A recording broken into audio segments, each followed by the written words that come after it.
ñuy seetaan moo xam ñu nekk ci biir Yëmbal wala fépp fu ñu mënti doon ci Sénégal. alors suñu jotaay bi li ko waral du lenn lu dul démb dañoo suivre benn élément ci benn télévision de la place ñuy wax ni dafa am benn kër goo xam ne bii dañ koo jaay mairie bi da koo jaay kenn mu di ko tabax nuitamment mu jaaxaloon askan bi ba askan bi jógoon dinaa ñëwaat sax ci aspect askan boobu jógoon invité télévision wax lu jëm ci loolu. alors d'abord damay bëgg a rassurer ñëpp ñi nga xam ne bii askanu Yëmbal Sud lañu rassurer ñëpp ñi nga xam ne bii ay soppe monsieur le maire Bara Gaye lañu ñëpp ñi nga xam ne dañ ko yàgg suivre yàgg koo naw te ñu nekk fu ne ci Sénégal ak fépp ci àddina rassurer leen ci ni Bara Gaye gestion bi nga xam ne moom lay gérer mairie bi de 2014 jusqu'en 2022 depuis 8 ans defe naa lépp loo xam ne bii du lu koy yokk la rek du lu muy wàññi. gestion bi da koo teg ci éthique teg ko ci morale teg ko ci rigueur teg ko ci transparence ak teg ko ci yéene yokk dëkk bi jëlee ko point A yóbbu ko point B. damay rassurer ñooñu wax leen ni lépp loo xam ne mosuñu cee dégg Bara Gaye depuis 2014 ba 2022 incha allah mandat bii ñu entamé duñ ko ci mës a dégg. de quoi il s'agit en réalité wax nañu ni dafa am question de malversation foncière may préciser ni Yëmbal Sud. yàlla dogal na amul sax foncier amul suuf soo xam ne dañuy délibéré di ko jox ay nit yàlla dafa dogal Yëmbal Sud est entièrement bâti c'est-à-dire tout le périmètre territorial local dañ koo tabax yàlla dogal aussi nattuñu ñu am ay inondation yooyu jël ay këru ñu bari état bi teg ñaari programme benn bi tuddee woon ko plan Jaxaay beneen bi ci topp di plan Tawfekh jëlee nit ñi ci biir ndox mi jox leen yeneen kër ñu dëkke fa kon espace yi nga xam ne bii ñooñu libéré nañ ko espace la bu fi état moom loolu moom moo fi des comme réserve foncière bu weesoo quelques poches yi nga xam ne ñoom ñoo nekk le long du TER ndax TER bi bu mu ñëwee projet boobu impacté yi bi ñu leen yëkkatee dafa am ay quelques poches yu fa des loolu tollul nenn naam waaye damay fàttali ni rek suuf yooyu nga xam ne bii sinistré yi dem nañu bàyyi ko fi état moom moo ko moom. par conséquent état moo ko moom tekkiwul ni na mu meloon noonu lañ koy continuer di ko bàyyi état bi tamit teg na yeneen programme de viabilisation et de libération de ces emprises moo tax lépp lu jëm ci projet de canalisation projet de route pavée yooyu yëpp dafay contribuer ci dindi ndox mi ci zone yooyu ginnaaw ba ndox mi taxul nit ñi dem ndox mi bu ñu ko dindee espace yooyu dañ ko war a jox de nouvelles vocations loolu moom mooy requalification des espaces des zones inondées alors requalification boobu nag état la war collectivité locale la war li tax ma wax loolu mooy collectivité locale ñu bëri dañ koy opposer ak état waaye ku ne war naa xam ni mairie démembrement wu état la par conséquent ay action mairie nag dañ koo encadrer par la loi tout comme la loi ni mu encadrer action wu état du Sénégal te loi bi lu mu wax par rapport à ces fonciers dafa ne ginnaaw ba suuf yooyu ay nit a fa dëkkoon ñu dem ba xam ni fii du suuf suñu war a dëkkee c'est des zones non aedificantes kon mairie mënatul a attribuer nit suuf pour mu dëkkewaat fa cependant comme suuf saa nga fa bu ñu viabiliser ba suuf si ñu mën koo pratiquer mais dañ koy jëfandikoo ni ñu koy jëfandikoo mooy ñu def fa ay infrastructures d'intérêt communautaire maanaam def fa loo xam ne bii askan bi yëpp ñoom ñoo ko mën a bokk lu mel ni école lu mel ni dispensaire lu mel ni centre culturel lu mel ni maison de la femme lu mel ni daara lu mel ni lu mel noonu donc loolu rek moom moo mën a tax mairie délibéré jox nit pour mu dem tabaxi donc par conséquent ci leeral it maire du yëkkati suuf du joxe conseil municipal mooy délibéré jox la nit délibération pour nga dem exécuter say activités mooy fàttali ni suuf yooyu des mairie bi ci la profito am ci ay infrastructures yu bari poste de santé Cheikh Sédati Fall alias Pakoti ci circonstances yooyu lañ ko tabaxee am na ci ñoo xam ne ba léegi jotaguñu seen kër plan Tawfekh dañoo waxtaan ak ñoom ñu d'accord ñoo jox seen kër en attendant ñu tabax fa li nga xam ne Yëmbal yëpp a ko bokk maa ngi cité léegi ne Cheikh Sédati Fall ci la bokk collège imam Mouhamadou Sakhir Gaye ci la bokk poste de police bu Yëmbal kër la woon gu ñu dëkkee woon borom inondation bi sonal ko ñu yóbbu ko jox ko Tawfekh wala Jaxaay tey jural nañu poste de police bi waaye tamit non seulement mairie bi daf ci profiter pour am ci ay éléments am am ci ay infrastructures yi manqué woon askan bi mais tamit ay promoteurs privés bu ñu ko soxlaa ci intérêt askan bi mairie bi valablement day délibéré pour jox leen ko. bu ngeen dee fàttaliku kaawu Khadim Dieng noonu la demee woon ba mu waree implanter fii usine plastique dañoo ñëw ne ko na xool benn espace mu arrangé ko ñu ñëw ci conseil municipal bi waxtaan ak moom ñu jox ko délibération am ànd ak moom ci quartier bi dajale waa quartier bi indi ko moom mu taxaw wax ak waa quartier bi li mu nam ma def foofu ba ñëpp ànd ci loolu moom mooy procédure légale. donc lii tamit bu ñuy fàttaliku aussi zawiya bi nga xam ne bii zawiya maam El Hadj Malick bi ñu war a tabax fii ci espace yooyu la ñu jox communauté Tidiane pour ñu tabax fa seen zawiya bu ñu dee fàttaliku aussi Baara Laay Samb war na fee tabax centre de formation professionnelle te loolu ci espace yooyu lañ leen ko war a joxe ci même anam yi la maire rencontré benn promoteur bu wax ni moom dafa bëgg a def benn centre de formation professionnelle pour jàngal xale yi métier menuiserie xale yi nga xam ne dañoo abandonné école amuñu métier ñu leen di récupérer di leen jàngal métier maire ne ko ah loolu de lu am solo la te loolu bokk na ci conditions yi ñu mën a joxe nit autorisation pour mu tabax fenn mais comme dañu nekk ci contexte préélectoral te xamuñu de quoi demain sera fait nañu bàyyi ba élection yi passé bu passé incha allahu rabbi dinañ ci waxtaanaat élection yi dem ba passé ñu toogaat mu relancer la question bi mu relancer la question ñu xamal leen ni en réalité na xaar ba conseil municipal bi daje ñu defar délibération bi jox ko pour mu dem commencer liggéey donc yàlla dogal ni ñu nit yëguñu xëy na jàppoon na ni am na accord de principe war na commencer mais le début des travaux ba ni coow li éclaté jàpp ñu woon ni sax ni commencé na liggéey bi donc loolu moom moo jur coow li mooy dalal xelu ñëpp encore une fois di wax ni projet lañ fa waroon a def projet bi nga xam ne projet d'intérêt communautaire la pour tàggat xale yi ci wàllu métier te intention rek la waa ji amul benn papier bi nga xam ne bi yor na ko pour commencer. leneen li mooy nit ñi nekkoon ci élément bi wax nañ fa jaay amul benn transaction financière boo xam ne mën nañ ko cee déceler amul dërëm bu dox ci diggante le promoteur ak la mairie encore moins ak le maire. parce que suuf yooyu yëpp li ma fi lim yëpp ci ay infrastructures yi ñu fi tabax ñañu ko seexaloon ñu ngi fi kenn ku nekk mën ngaa dem ba ci moom laaj ko amul benn dërëm bu ñu sas kenn parce que yooyu mën nañ koo joxe ci li nga xam ne rek day fekk mu nekk intérêt population bi. kër gi mi ngi nekkee quartier Mor Ngom dafa nekkoon kër goo xam ne gii ci jamono inondation bi ndox mi da ko occupé woon borom kër gi ñu indemniser ko yóbbu ko mu am kër plan Jaxaay kër ga nag nekk fa no man's land ndox mi nekk ci ak tifaay waa koñ bi sax dañ doon wax ni malfrats yi dañoo dem di fa fréquenter di fa def naka sudul noonu te loolu tamit bokk na ci li teg waa ji pression ndax am na ku dëkke ca peggu kër ga dafay yar ay laadum nee na sàcc yi foofu la ñuy jaar di jël ay xaram très souvent donc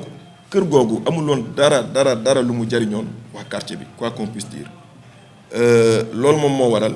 bi mu demee boo moom mu identifier foofu ni centre de formation bi war na faa mën a nekk mu am accord de principe bu maire mais dans la réalité du woon kër gu taxaw wala leneen mu doon au contraire buñ ko aménagé ba jox ko vocation dina mën a jariñ askan bi yëpp. c'est un promoteur di doomu Yëmbal parce que ku nekk xam ne aussi Bara Gaye ni mu yàgg di taxawee di def promotion wu képp koo xam ne bi entrepreneur nga nekk doomu Yëmbal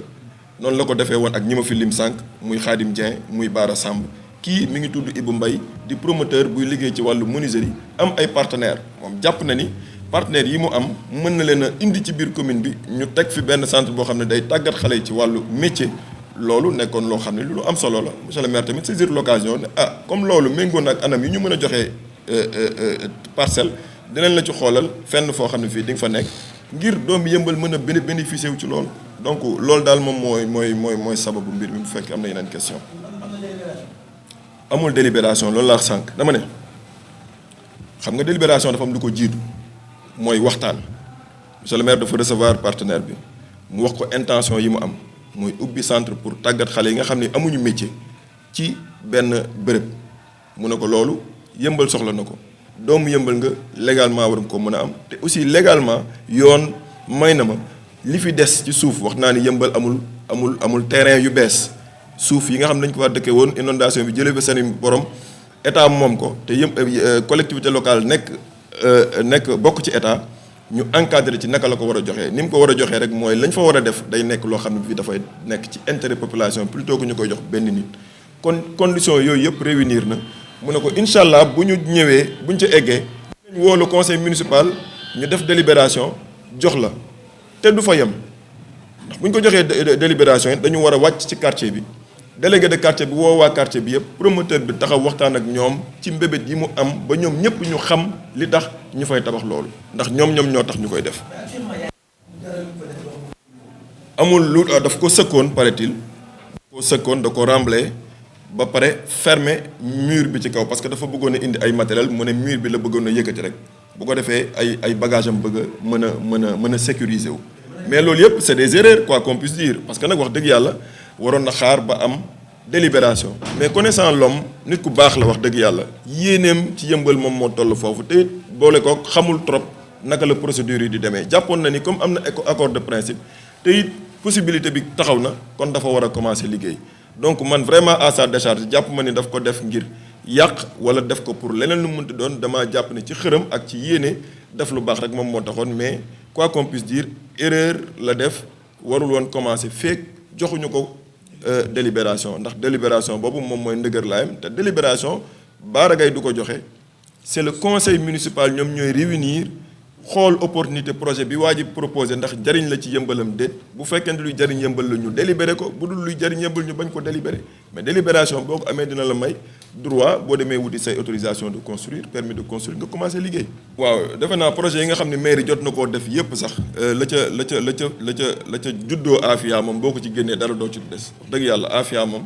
Bara Gaye mosu koo fàtte ci politique am rawatina ci politique de réalisation des infrastructures beneen bi waa koñ bi. effectivement am nañu sañ-sañu wax lu ñu mbébét foofu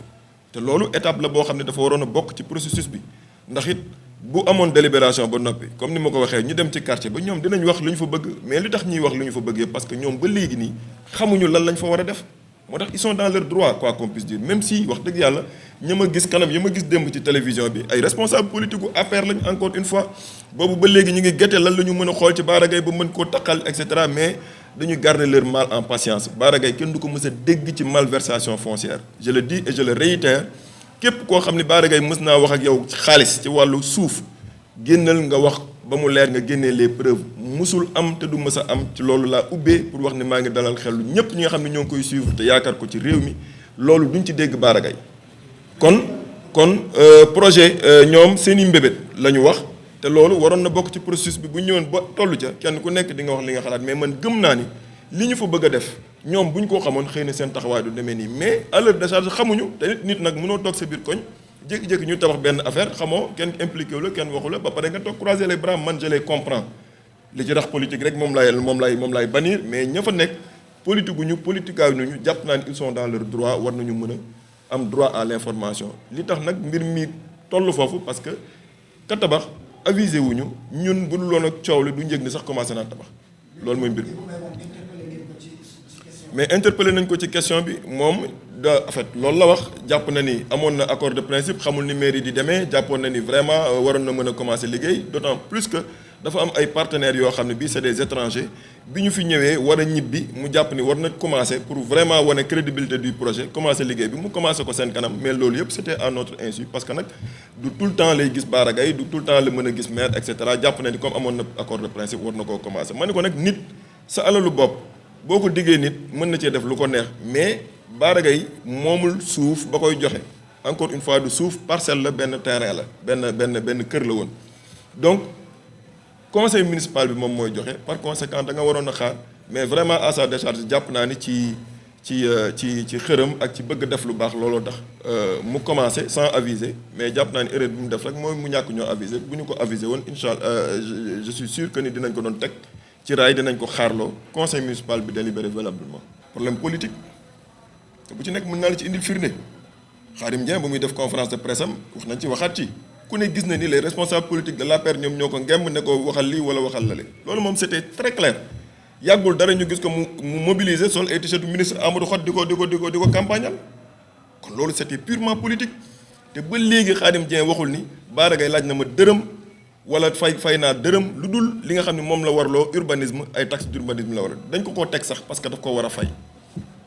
kon loolu dafa leer lii aussi yéen ñii ay waa yëmbal ngeen la presse ña fa nekkoon kanam yooyu yëpp xam ngeen c'est des responsables politiques de l'APR parce que man jàpp naa ni waa koñ bi wala le délégué de quartier wala ñi nga xam ne ñoom ñoo yor baatu koñ bi te politique guñu bu leen loolu yëpp ñoroon dañuy sol seen dàll ñëw ba ci mairie bi yow gis nga kuy tabax sa koñ mu ne la maire moom moo ma ko jox te yow xam nga ni lii maire waru koo joxe lan moo lay teree sol sa dàll dem ba ca mairie bi ne ko men maire dégg naa ni diw nee na lii wala leneen lu si des mais dañoo gaaw woo la presse parce que vraiment Bara Gaye voilà il dérange depuis très longtemps il faut que ñu xool fuñ luñ ko taqalee dañuy xaar parce que vraiment nekk guñu amaguñu dara ci seen loxo loo xam ne mën naa taqal Bara Gaye wala nu ko mën a yàqal donc ñun suñu procédure Bara Gaye ku nekk mën na koo seddal mbir mooy gestion bi mu nekkee 2014 ba léegi amul benn maire bu mës am gestion bu aussi paisible xam nga lu ko waral parce que c'est une gestion inclusive musul def mbir te associé wu ci ñi nga xam ne bi ñoom la décision bi di impacté du ci wàllu santé du ci wàllu éducation du ci wàllu sport du ci wàllu jeunesse ak leneen lu mënti doon te wax naa la léegi ni procédure boobu bu ñu ko bàyyoon ba mu dem mais li muy jur mooy ginnaaw délibération bi day woo le promoteur moo fi mës a def parce que Khadim Dieng ci boppam woo nañ ko fii ci quartier Assane Ka mu ñëw toog waa quartier bi yëpp toog ne ko waxal lan nga namm fii quartier baa ngi nii yaa ngi nii te moom mënoon na ko waxalu ko da koo indi ba mu ñëw parce que délégué de quartier bi toog waa quartier bi toog mu wax leen kon bii tamit procédure bi après délibération bi loolu moo ci waroon a topp kon amul problème mu gestion parce que gestion bi c'est pas une gestion unilatérale mais c'est une gestion inclusive mi ngi ciy boole ñu ngi ci war a boole ñëpp boo gisee dal bi am depuis 2014 ba léegi kenn mësul ñëw ci mairie bi di sànni xeer parce que décision bu muy jël waxuma nag bu mu jëlee bu waxee rek ñëpp nañ d'accord de mais dañ koy waxtaane mais lu ñu waxtaanee ba juboo bu ñu ko tënkee dañ koy doxal te du am benn coow. population bi mooy waa quartier bi te waa quartier bi dama ci identifier ñaar mooy ñi nga xam ne ñoo yeewoo ca quartier bi nekk waa quartier bi te intérêt waa quartier bi rek tax lañ jóg. identifier de notre côté également ñi nga xam ne dañu bëgg a profiter ci lii pour politique ñooñu lay dànkaafu ñeneen ñi bu ñu leen pousser à l'erreur ndax nit du fajal boppam tey jii réew mi dafa toll foo xam ne bii soxna Diarra kenn dofatul kenn mënu fee defati lu ump nit c'est pas possible Bara Gaye bu fi defee lu dul loolu mais à la minute qui suit àdduna bi dinañ ko xam moo taxoon may rassurer tout le monde depuis le début loolu duñ ko ci dégg parce que dafa am carrière am plan de carrière am trajectoire bi mu jaar boo xam ne bii kenn ku ne xam ne ni méngoowul ak genre pratique yooyu donc waa quartier bi li ma leen di ñaan mooy ñu ànd ak dal quartier boobu lu leen neexul mënu faa am c'est pas le premier cas mosoon nañu am benn espace bu ñu bëggoon a def benn infrastructure bu mel noonu population ba jóg wax ñu taxaw parce que nag ñu ko bëgg nañ ko te it waa quartier ba ànd nañ ci mais bañ demee ba dugal ci ay mbir comme mbiru tarixa la woon dafa sensible woon ñu déplacer infrastructure ba yóbbu ko feneen kon jàpp naa ni ñun on n'est pas flexible ci waxtaan la ñuy jëlee suñu décision kon maa ngi dalal seen xel di leen wax ni vraiment quartier ba lu leen neexul du fa am te it lii di projet bi lu ñuy waxtaanee la dinañ ko waxtaan ak ñoom ba ñu gis ni loolu en réalité seen i njëriñ la ak seen njëriñu njaboot ndax nag espace ba nam fa mel nii nekk fa loraange la ëpp li muy def ci seen koñ que njëriñ kon lépp lu ñu fa def loo xam ne lii luy tàggat xale yi la te ñëpp nekkuñu école ñëpp jàngiwuñu ñëpp réussiruñu jàpp naa ni loolu lu leen njëriñ la donc vraiment dama leen di moytuloo manipulation politique moom bu ñu ko ci génnee rek leneen lu ci des rek mën nañ ko waxtaanee waaye tant que yi mu jël jàpp naa ni favorable pour waxtaan wala trouver solution am ci. kon daal maa ngi leen di sant di leen gërëm encore une fois di masawu ñëpp di jégaluwaat encore une fois ci ñi nga xam ne bii dégg nañ élément bi tiit ci wala jàpp leneen lu mu mënti doon ma leen di réitérer rek ni Bara Gaye ni ma doon doxalee commune bi 2014 ba 2022 lu mu ci yokkul fasu ci yéene wàññi dara jàpp nañu ni lors du premier mandat li ko bilan bi ëpp solo mooy rayonnement bi nga xam ne bi Yeumbeul Sud am na au-delà des infrastructures yi mu def mais ku ne xam ne ni Yeumbeul Sud dafa changer taxawaay boobu nag lépp lu muy def di ci liggéey suba ak ngoon guddeeg bëccëg mooy lu ko renforcer plutôt que lu koy nasaxal donc dalal xelu ñëpp di leen wax ni vraiment mbiru malversation foncière kenn mësu cee dégg Bara Gaye te kenn du ko ci mës a dégg ku ci am lenn loo xam ne bi am nga ko comme preuve je défie quiconque mun nga koo génnee donc lii nag di cas bi démb dinañ ci waxtaan dinañ xool nuñ ko traité de façon pacifique ak ñi ñu ci war a waxtaanal ci waa quartier ba jàmm dellu si maa ngi leen di sant di leen gërëm jërë ngeen jëf